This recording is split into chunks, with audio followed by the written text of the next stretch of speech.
Hello बच्चों, चलिए प्रश्न को देखते हैं। किसी एक समष्टि के लिए पर्यावरण की वहन क्षमता को किस समीकरण के द्वारा दर्शाया जा सकता है? हमारे पास दिए हुए विकल्प हैं। विकल्प A dn upon dt is equal to rn, विकल्प B dt upon dn is equal to nr k minus n upon k, विकल्प C dn upon dt is equal to rn n minus k upon n, विकल्प D dn upon dt is equal to rn k minus n upon k। प्रश्न की मुख्य अवधारणा है मुख्य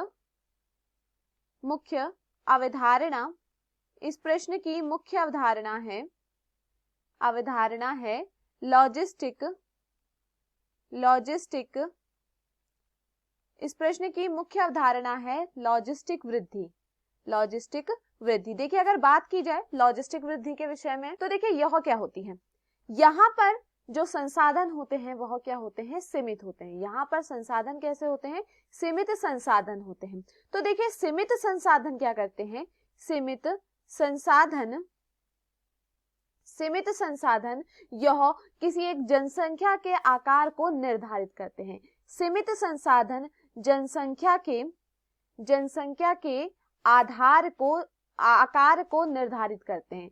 सीमित संसाधन एक जनसंख्या के आकार को निर्धारित करते हैं कि वहां पर कितनी जनसंख्या होगी। देखिए, अगर हम उदाहरण लें, उदाहरण के तौर पर ये समझिए कि यहाँ पर यह क्षेत्र है। इस क्षेत्र में क्या है? इस क्षेत्र की जो यहाँ पर संसाधन है वह सिर्फ और सिर्फ 50 लोगों के लिए संसाधन उपलब्ध है। तो यहाँ पर कितने जनसंख्या लोगों की आ सकती है? 50 लोगों की ही जनसंख्या यहाँ पर आ सकती है। तो यहाँ इसी को हम क्या कहते हैं? इसी को एक नाम भी दिया गया है, इसको नाम दिया गया है पोषक क्षमता, या इसे हम क्या कहते हैं? वहन क्षमता कहते हैं। देखिए, अगर बात की जाए वहन क्षमता की तो वहन क्षमता को कैसे दर्शाया जाता है? देखिए यहाँ पर क्या होता है, वहन क्षमता क्या करती है? वहन क्षमता यह दर्शाती है जो सीमित संसाधन होते हैं वो किसी एक जनसंख्या के आकार को निर्धारित करते हैं और उसी को हम क्या कहते हैं? उसकी वहन क्षमता कहते हैं।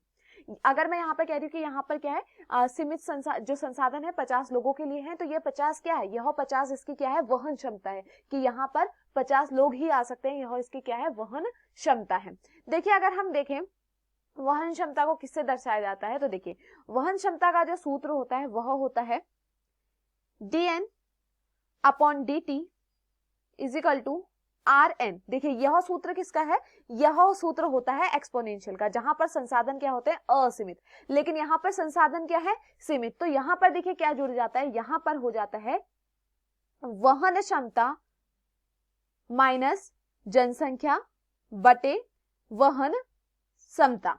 देखिए यहाँ पर ये क्यों आया? क्योंकि यहाँ पर क्या है? यहाँ पर संसाधन सीमित है। ये सूत्र जहां पर dn upon dt is equal to rn होता है, यह सूत्र होता है एक्सपोनेंशियल का। लेकिन जब हम बात करें लॉजिस्टिक की, तो लॉजिस्टिक में क्या है? संसाधन क्या है? सीमित है। तब यहाँ पर क्या आ जाता है? तब यहाँ पर आता है वहन क्षमता को जनसंख्या से घटाया जाता है और उसको बटे वहन संख्या किया जाता है। तो यह सूत्र किसका है? यह सूत्र है वहन क्षमता के अंदर लॉजिस्टिक वृद्धि का। तो चलिए विकल्पों को देखते हैं। विकल्प ए दिया गया है dn upon dt equal to rn, तो यह किसका होता है? यह होता है एक्सपोनेंशियल का। तो यह यहाँ पर क्या होता है? गलत होता है। विकल्प बी दिया गया है dt अपॉन dn, तो यहाँ पर गलत होता है क्योंकि सूत्र क्या है? dn अपॉन dt है, तो यह भी यहाँ पर क्या होता है? गलत होता है। विकल्प सी दिया गया है dn upon dt is equal to rn n minus k upon n। देखिए यहाँ पर क्या कहा जा रहा है कि जनसंख्या को घटाया गया है वहन क्षमता से बटे जनसंख्या, तो यह नहीं होता है सूत्र। सूत्र क्या है? वहन क्षमता को घटाया गया है जनसंख्या से बटे वहन क्षमता, तो यह यहाँ पर क्या होता है? गलत होता है। विकल्प डी दिया गया है dn upon dt is equal to rn k minus n upon k, तो यह यहाँ पर क्या होता है? सही होता है। तो दिए हुए विकल्पों में जो हमारा सही विकल्प है वह है विकल्प डी। मैं आशा करती हूँ आपको यह समझ में आया हो। धन्यवाद।